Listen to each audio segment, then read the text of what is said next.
Ekspresi Yun Kuezi gelap ketika dia mencibir Wang Lin dan bertanya, "Bagaimana kamu melihat melalui saya?" Melihat Yun Kuezi, Wang Lin berkata dengan nada berat, "Itu bukan kristal planet. Juga, kamu memiliki kemampuan untuk berteleportasi, jadi bahkan jika kamu terluka, itu tidak akan seserius yang kamu katakan." Yun Kuezi tertawa. Ada sedikit apresiasi di matanya ketika dia berkata, "Kamu layak menjadi salah satu dari 4 orang yang saya pilih." Itu betul, itu bukan kristal planet. Itu hanya bayangan. Selama orang menyentuhnya, mereka dapat mengambil kembali jiwanya. Mata Wang Lin tenang. Dia tidak berbicara tetapi hanya menatap Yun Kuezi. Cengkeramannya pada bendera 1 miliar jiwa perlahan mengencang. Orang tua ini tidak akan berbohong padamu, untuk menarik kembali jiwamu ke balik bayang-bayang membutuhkan resiko yang mahal. Inilah mengapa saya meminta Anda untuk mendapatkannya untuk saya. Jika Anda melakukannya, saya akan memberi Anda harta yang kuat sebagai hadiah. Di bagian terdalam dari makam abadi, ada sebuah altar kuno. Di sanalah leluhur klan saya memperoleh kekuatan untuk mencapai tahap 12 daun. Jika Anda membantu saya membawa saya kembali ke kristal planet, saya akan membawa Anda ke sana untuk membiarkan kultivasi Anda meningkat 1 tingkat. Bagaimana?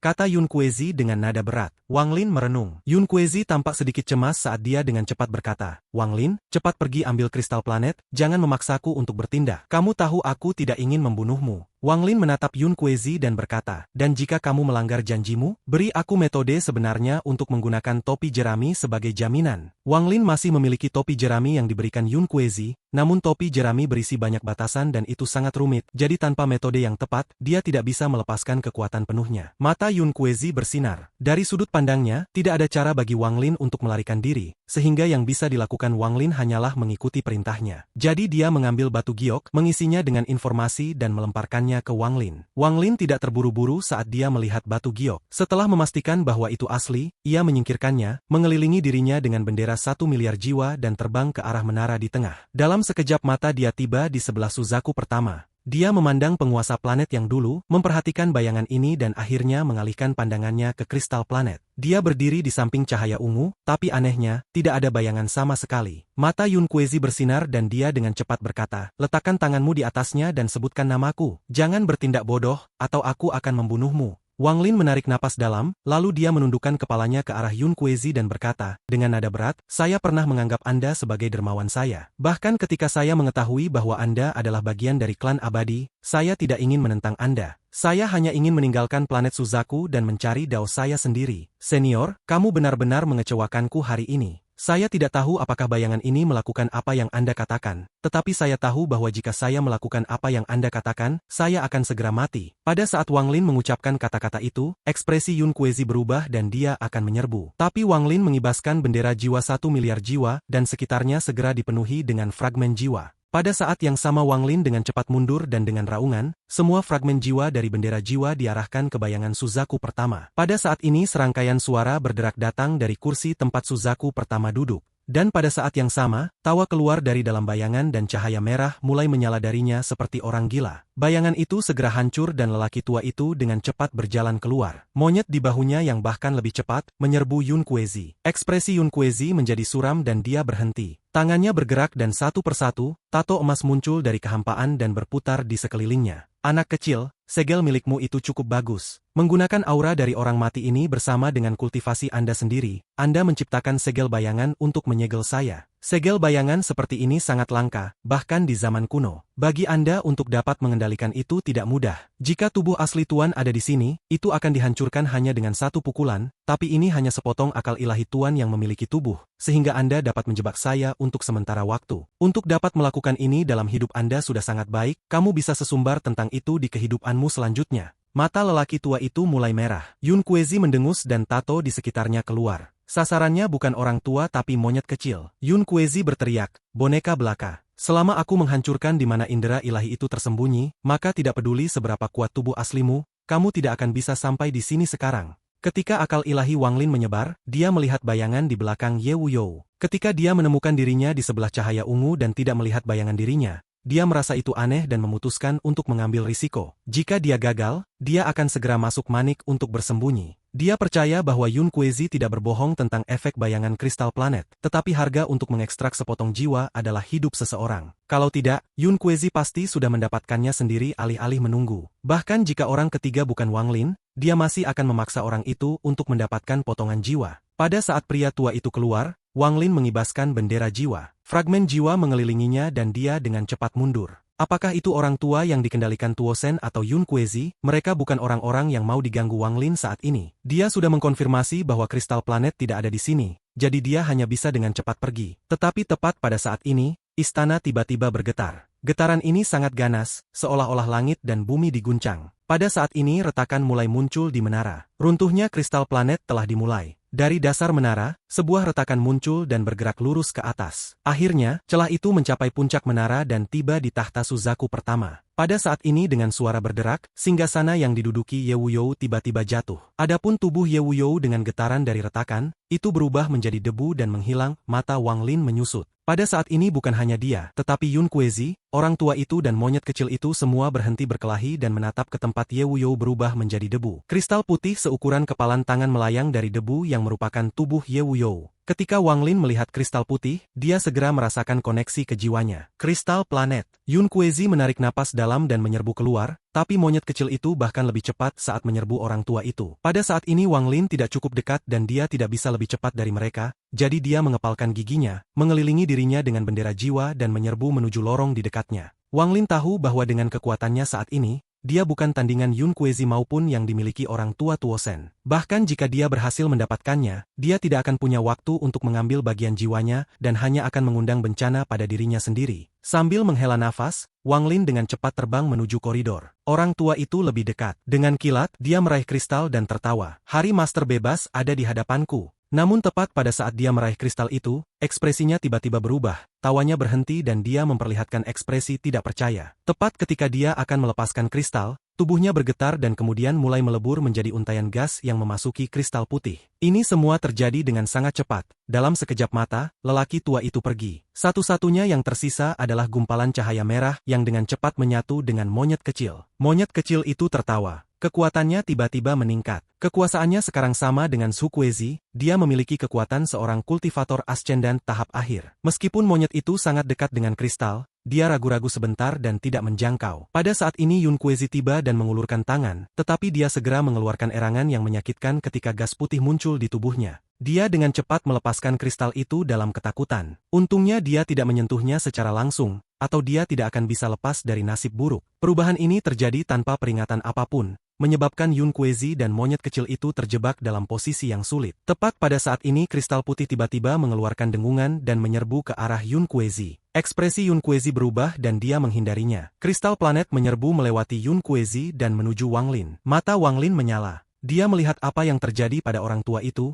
jadi dia mulai terbang lebih cepat menuju lorong. Dia dikelilingi oleh bendera jiwa, membuat kecepatannya jauh lebih cepat dari biasanya. Lorong itu tidak lurus dan memiliki beberapa lengkungan, tetapi kristal itu tampaknya memiliki kehidupan sendiri. Seolah-olah itu tidak akan menyerah sampai menangkap Wang Lin. Wajah Yun Kuezi menjadi suram dan dia dengan cepat mengejarnya. Adapun monyet kecil itu juga mengejar kristal planet. Dalam sekejap mata tidak ada yang tersisa di sekitar menara. Tepat pada saat ini cahaya ungu berkumpul di atas menara dan mengambil bentuk orang yang memakai topeng dari luar. Dia mengungkapkan ekspresi kebingungan, tetapi matanya segera menjadi jernih. Kristal planet runtuh. Zhu Kuezi ini benar-benar berani. Saat Wang Lin melarikan diri, kristal putih mengejarnya. Kristal itu menjadi lebih cepat dan itu mendekat. Ketika berada dalam jarak 30 kaki darinya, Wang Lin tiba-tiba berbalik. Tangan kanannya membentuk segel dan energi celestial memenuhi tubuhnya saat ia mengirimkan embusan angin ke arah kristal. Tujuan Wang Lin adalah untuk meledakkannya. Objek ini terlalu aneh, jadi dia benar-benar tidak ingin menyentuhnya. Tetapi dengan sekejap, kristal itu menembus embusan angin dan dalam sekejap mata itu mendekati Wang Lin. Wang Lin mengepalkan giginya dan meraih untuk mengambil kristal itu sehingga dia bisa membuangnya. Namun ketika dia menyentuhnya, dia menemukan bahwa tidak ada efek negatif. Dia terkejut sesaat, kemudian matanya menyala dan dia terus melarikan diri tanpa ragu. Tetapi pada saat ini kekuatan misterius dari kristal memasuki lengan Wang Lin. Energi ini bergerak melalui tubuhnya, menuju otaknya, dan meledak dengan informasi. Simbol aneh muncul satu persatu di benaknya. Simbol ini menyala dan bergerak seperti kilat di dalam otaknya. Wang Lin tidak terkejut dengan ini karena dia pernah mengalami ini sebelumnya. Ketika ia menyerap warisan pengetahuan Dewa Tusi, hal yang sama terjadi. Saat simbol itu melintas di kepalanya, berbagai adegan bergema di benak Wang Lin. Adegan itu memperlihatkan seorang lelaki yang dipenuhi dengan keagungan dan kebanggaan berdiri di atas kompas bintang raksasa. Kompas bintang ini sepenuhnya hitam dan memiliki kilat ungu yang melintasinya. Kemanapun kompas bintang pergi, akan ada suara keras gemuruh. Di depan pria ini ada sebuah pagoda yang melayang di angkasa, dan ada 3 kata besar dan jelas di pagoda itu. Pagoda segel surgawi. Pria itu dengan cepat memasuki pagoda ini. Berhenti! Sebuah suara keluar dari dalam pagoda. Suara ini juga dipenuhi dengan keagungan dan akan menyebabkan hati siapapun bergetar. Tapi ekspresi pria parubaya itu tetap sama ketika dia membungkuk dan berkata, Junior adalah Ye Wuyou dari negara Suzaku yang baru saja mencapai peringkat 6. Junior di sini atas perintah dari aliansi budidaya untuk mendapatkan segel Suzaku. Tubuh Wang Lin bergetar. Seluruh pikirannya diserap oleh pusaran ke dalam memori ini. Namun di dunia nyata kakinya tidak hanya berhenti bergerak, tetapi sesuatu yang lebih aneh terjadi. Sinar cahaya merah tiba-tiba muncul di bawah kakinya dan kekuatan yang kuat datang dari Wang Lin. Namun kekuatan ini tidak datang langsung darinya tetapi dari cahaya merah di bawah kakinya. Saat cahaya merah menyala, kecepatan Wang Lin mencapai tingkat yang tak terbayangkan. Bergerak dengan kecepatan ini, Wang Lin dengan cepat menuju pintu keluar lorong. Yun Kuezet yang mengejarnya berseru lantang. Ekspresinya jelek dan dia tidak percaya apa yang ia lihat. Segel Suzaku. Bagaimana bisa Cheng Niu ini mengeluarkan aura segel Suzaku? Dalam adegan di dalam pikiran Wang Lin, pria itu berjalan ke pagoda. Pagoda ini sepertinya memiliki banyak lantai. Pria itu hanya sampai di lantai 3 sebelum dia berhenti. Segel Suzaku adalah teknik peringkat rendah dan teknik pewarisan. Seseorang harus menjadi kultivator tingkat tinggi untuk menggunakannya. Suara itu datang dari kekosongan dan pada saat yang sama segel merah muncul di udara. Segel ini sangat rumit dan untuk sesaat dia merasa seperti segel ini terlihat mirip dengan tato pada tengkorak anggota klan abadi. Tapi setelah melihat dari dekat itu berbeda. Perasaan ini sangat aneh. Pada saat ini segel melayang ke arah pria itu dan nempel di dahinya. Wang Lin merasakan sakit. Ini adalah rasa sakit yang belum pernah dialami Wang Lin sebelumnya. Seolah-olah ada sesuatu yang diukir di jiwanya. Pada saat ini dia tampaknya telah kehilangan dirinya sendiri dan menjadi pria itu. Gelombang rasa sakit terus memasuki tubuhnya. Wang Lin tidak tahan lagi dan mulai mengaum. Tubuhnya bergerak lebih cepat dan cahaya merah sekarang menyilaukan. Tatapan tidak percaya di mata Yun Kuezi yang mengejar Wang Lin menjadi lebih kuat. Dia menatap Wang Lin dengan heran dan bergumam pada dirinya sendiri. Ini adalah warisan Suzaku. Bagaimana bisa seperti ini? Tanpa menyatu dengan hati planet. Bagaimana anak ini bisa mendapatkan warisan Suzaku? Adapun monyet kecil itu menatap Wang Lin dengan mata merah dan ekspresi gelap. Deru Wang Lin bergema di lorong. Dia bergerak seperti kilat ketika dia akhirnya keluar dari istana dan muncul di laut. Dia tidak berhenti dan langsung menyerbu ke permukaan laut. Dia benar-benar dikelilingi oleh cahaya merah dan aura Suzaku mulai menyebar. Matanya tidak lagi jernih, itu dipenuhi dengan kekacauan dan perjuangan. Di dalam benaknya rasa sakit datang. Itu telah mencapai titik di mana dia hampir tidak tahan lagi. Pembuluh darah di dahinya muncul dan matanya memerah. Luka-luka yang telah dia tekan sebelumnya tiba-tiba meledak, tetapi mereka dipaksa jatuh sekali lagi oleh cahaya merah. Di dalam pikiran Wang Lin, suara yang dipenuhi dengan keagungan tiba-tiba bergema. Apakah kamu bersedia menjadi Suzaku? Untuk melindungi planet Suzaku sampai hidupmu berakhir. Suara ini seperti kilat menyambar otaknya dan bergema di benaknya. Mata Wang Lin kembali jernih. Pada saat ini dia punya perasaan bahwa jika dia setuju sekarang, dia akan segera mempelajari segel Suzaku. Meskipun dia hanya pada tahap awal transformasi jiwa,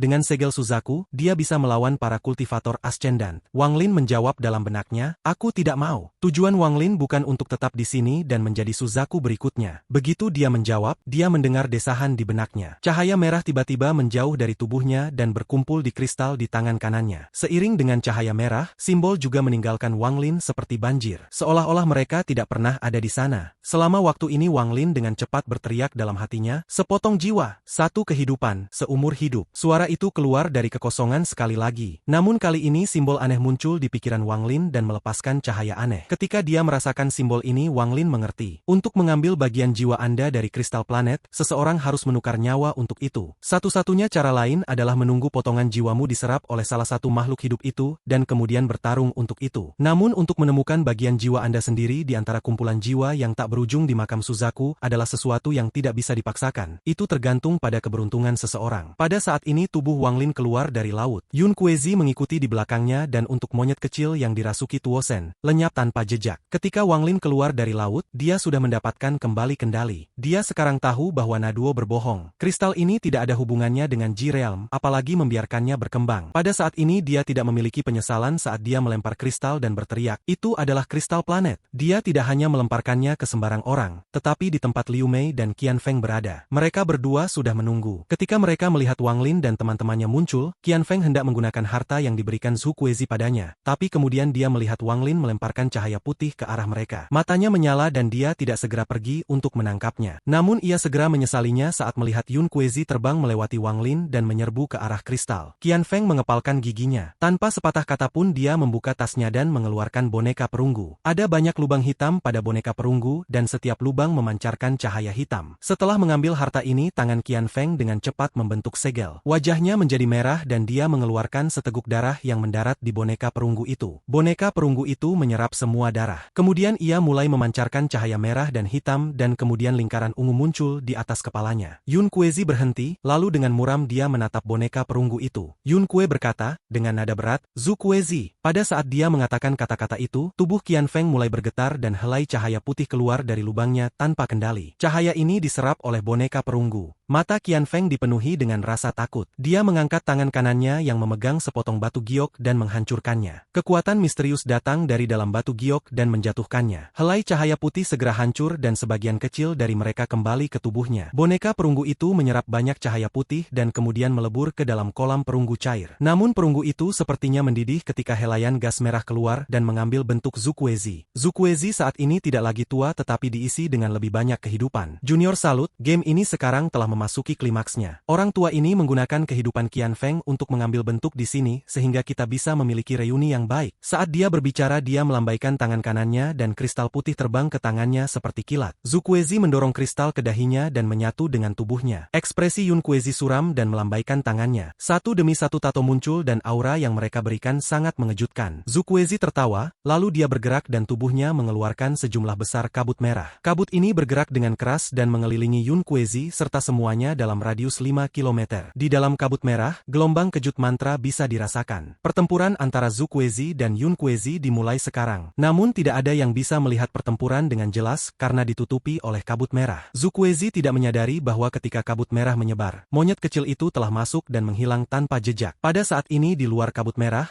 5 orang yang tersisa sedang menonton. Mereka adalah Qian Feng, Liu Mei, Zhou Wutai, Zixin dan Wang Lin. Mata Wang Lin dipenuhi dengan niat membunuh. Tangannya terulur dan bendera 1 miliar jiwa muncul di tangannya. Dia menatap Qian Feng dan Liu Mei dan perlahan berkata, terima kematianmu.